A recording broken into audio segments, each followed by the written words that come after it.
ശ്രുതി ജോലി നിർത്തിയ വിവരം അഞ്ജലിക്കോ മുത്തശ്ശിക്കോ സഹിക്കാനായില്ല. എങ്കിലും ശ്രുതിക്ക് വലിയൊരു സമ്മാനം നൽകാൻ വേണ്ടി ശ്രുതിയെ വീട്ടിലേക്ക് വിളിച്ചു വരുത്തി. ഇതൊന്നും അശ്വിന് ഇഷ്ടപ്പെട്ടില്ല. ഇതിൻ്റെ പേരിൽ അശ്വിന് വഴക്കുണ്ടാക്കി. ശ്രുതിയെ കുറ്റം പറയുകയും ചെയ്തു. എന്നാൽ ശ്രുതിയെ കണ്ട ഉടനെ തന്നെ അശ്വിൻ്റെ ഉള്ളിലെ പ്രണയം ഉണർന്നു. ശേഷം സംഭവിച്ചത് പ്രതീക്ഷിക്കാത്തതായിരുന്നു. ശ്രുതി ജോലി നിർത്തിയ വിവരം അഞ്ജലിക്കോ മുത്തശ്ശിക്കോ സഹിക്കാനായില്ല.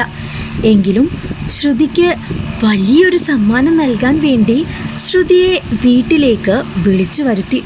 ഇതൊന്നും അശ്വിന് ഇഷ്ടപ്പെട്ടില്ല.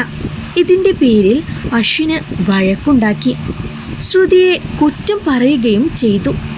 എന്നാൽ ശ്രുതിയെ കണ്ട ഉടനെ തന്നെ അശ്വിൻ്റെ ഉള്ളിലെ പ്രണയം ഉണർന്നു. ശേഷം സംഭവിച്ചത് പ്രതീക്ഷിക്കാത്തതായിരുന്നു.